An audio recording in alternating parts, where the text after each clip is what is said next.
tayo mag-secret file, ay ilike mo muna ang video na to at mag-subscribe na sa aming YouTube channel. Don't forget to click the notification bell para hindi ka nahuhuli sa latest episode ng DJ Rocky's Secret Files.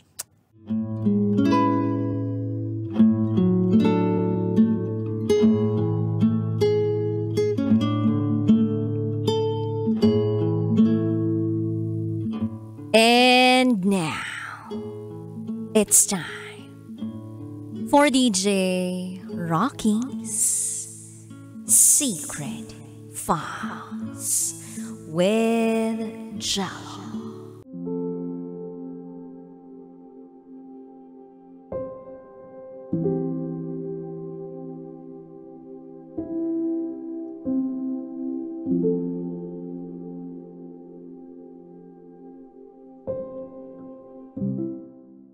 Ang hirap-hirap pa lang lumaki na may kulang.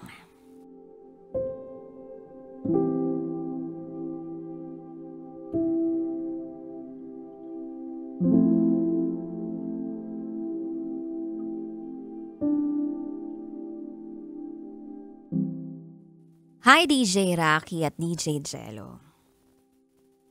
Matagal na akong nakikinig sa programa ninyo.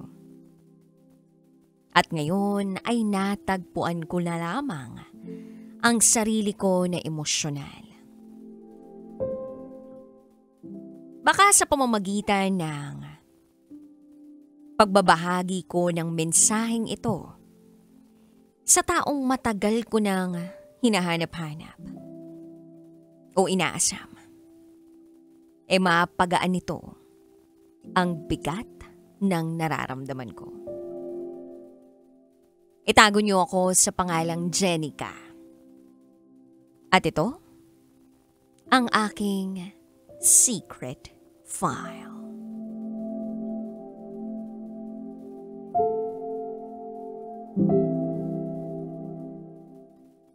Labing-pitong taon. 17 taon na akong nagtitiis. Pasan-pasan ang bigat ng nararamdaman. Araw-araw sinusubukan kong ipakita sa buong mundo na okay lang ako. Pero sa loob-loob ko, hindi ko na alam. Hindi ko na alam kung paano talaga magpatuloy sa buhay. Kasi hanggang ngayon, kahit anong gawin ko, hindi ko pa rin matupad ang pangarap na dapat sana'y mangyari. Yung makasama ka, yung maramdaman ko na meron akong ama na nagmamahal sa akin. Yung simpleng buhay na may kasama na nagtatanggol, nagmamahal at nag-aalaga. Yung sa simpleng araw, merong magtatanong ng, "Kumusta ka, anak?"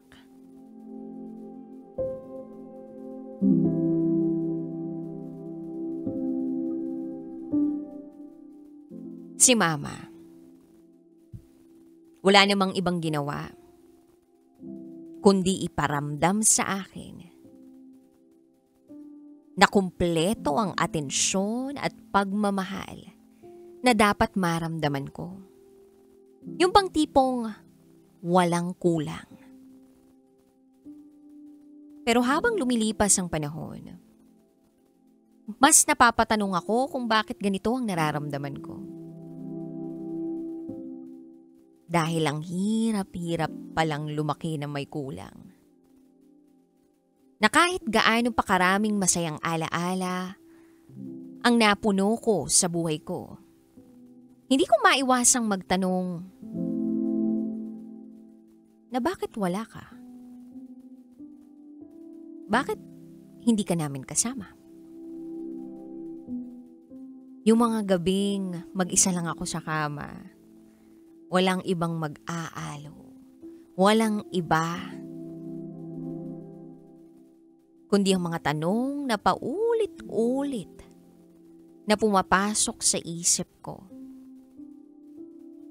ang bumibisita sa akin sa gabi. May mali ba sa akin? May ginawa ba akong kasalanan kung kaya't iniwan mo kami? Gusto ko lang naman maramdaman yung yakap ng isang ama. Yung marinig ko mula sa iyo na mahal mo ako, na proud ka sa akin.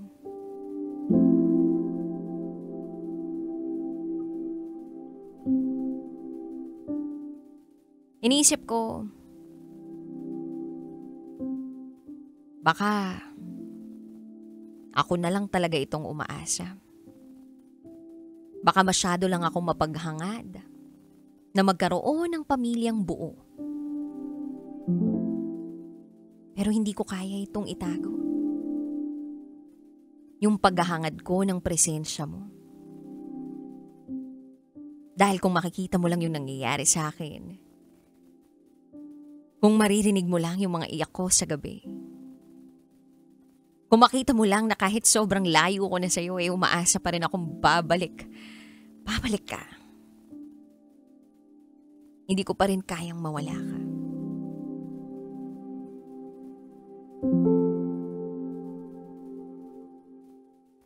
Habang lumalaki ako, nararamdaman ko yung pagnanais na makita ka.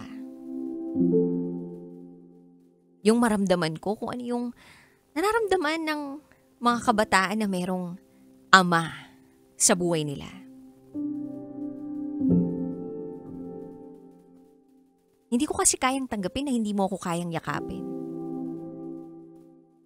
Sa tuwing nakikita ko yung ibang pamilya na buo, hindi ko maiwasang magselos. Kasi gusto ko lang naman na maranasan yung maging magkasama tayo, yung makapagbahagi tayo ng kwento, yung makapagtawanan, yung magyakapan.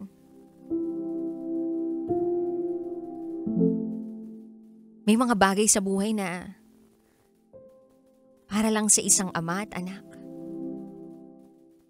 Mga bagay na hindi kayang mapunan ng kahit na anong material na bagay.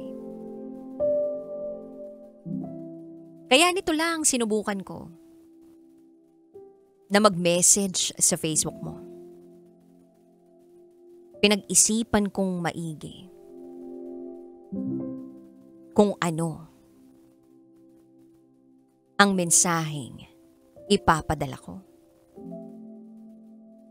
Matagal na kitang tinitingnan sa social media. Kahit kabadong-kabado ako at nagpapawis ang mga kamay ko. Nag-ipon talaga ako ng lakas ng loob para makapag-chat sa'yo.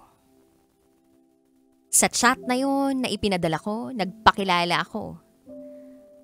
Nagpakilala ako na anak ng babaeng minsang naging bahagi ng buhay mo.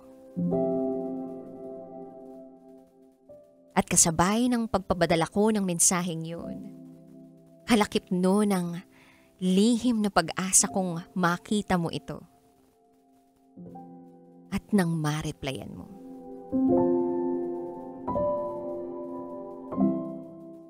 Pero eto na. Hindi ko inaasahan ang sumunod na ginawa mo. This person isn't available right now. Yan ang nakalagay. Pagtingin ko sa messenger ko. Nang i-click ko ang message ko sa'yo. Sinubukan kitang hanapin sa Facebook. Hindi kita makita. Naisip ko, binlock mo ba ako? Kaya sinubukan kong gumamit ng ibang profile para hanapin ka. At dito ko na napatunayan na binlock mo nga ako sa Facebook account mo.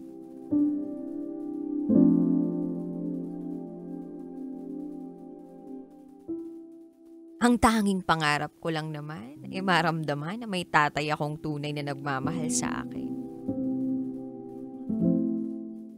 Yung hanggang sa huling sandali ng buhay ko,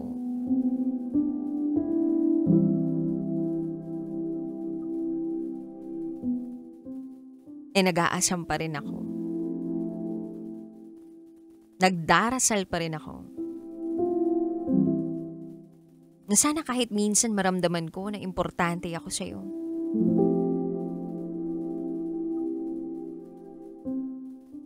Pero ito ako ngayon, dala-dala ang kalungkutan. Ako ang nagdurusa, ako ang nasasaktan. Habang ikaw, masaya ka na sa bago mong pamilya. Oo, kitang-kita ko naman. Sa Facebook account mo, ang malaya mong pagpo-post ng family pictures ninyo. Lagi kang nakangiti na para bang wala kang inapi o wala kang iniwan na mag-ina noon. Hindi ko rin naman gustong malungkot ka o mawalan ng kapayapaan sa buhay. Gusto ko namang maging masaya ka. Pero paano naman ako? Yung habang nag-e-enjoy ka sa bagong buhay na meron ka, ako, nandito araw-araw nagsusumikap maging okay kahit wasak na wasak na. Ang hirap maging anak na galing sa broken family.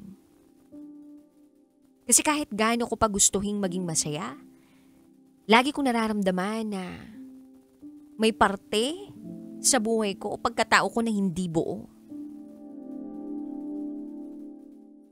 Masakit lang tanggapin na sa huli, ako lang yung anak na basta na lang iniwan at hinayaan na lang masaktan.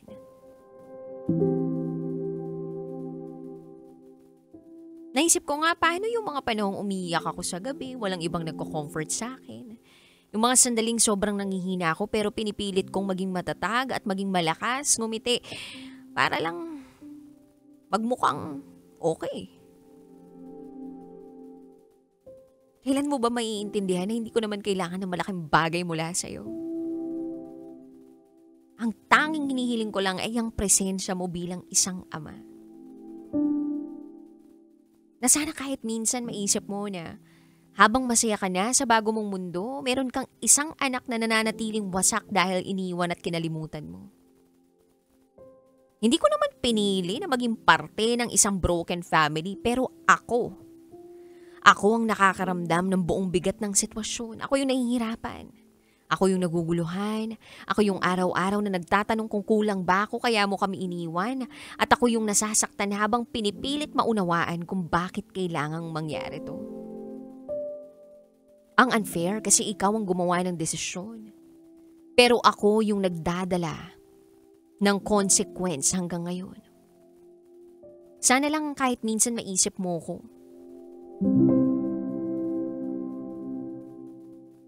Sana maalala mo na may anak kang naiwan na naghahangad ng kahit simpleng yakap at assurance na mahal mo pa rin siya. Napakasakit ng ginawa mong pambablock sa akin.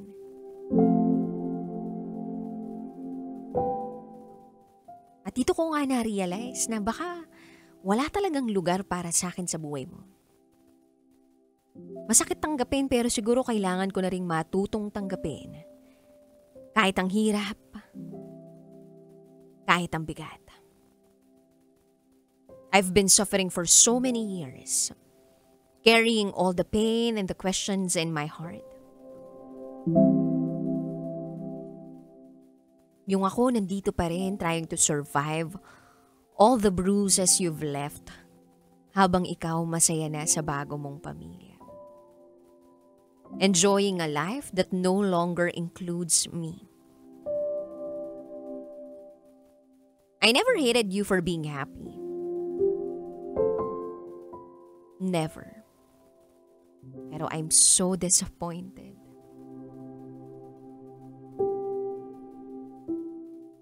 Na ginanito mo lang kami.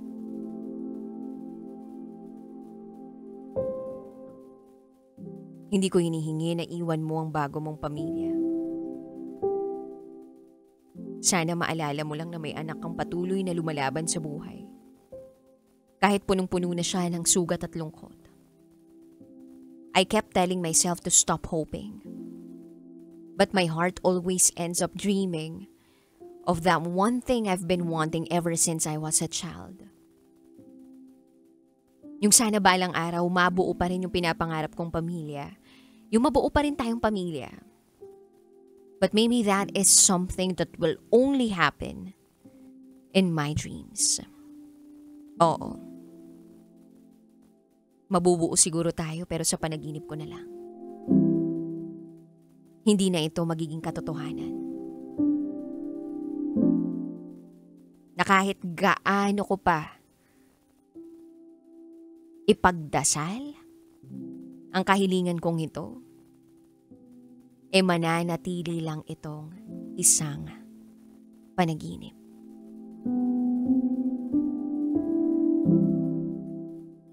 And still, kahit gaano kasakit, I want you to know that I love you.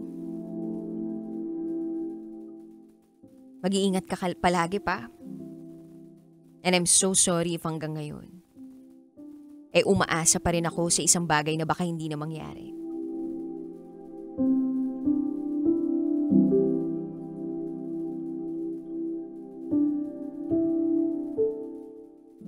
Hanggang dito na lang po, DJ Rocky at DJ Jello.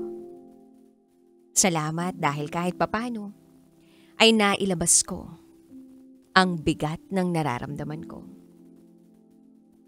Muli, ako si Jenica. At ito, ang aking Secret File.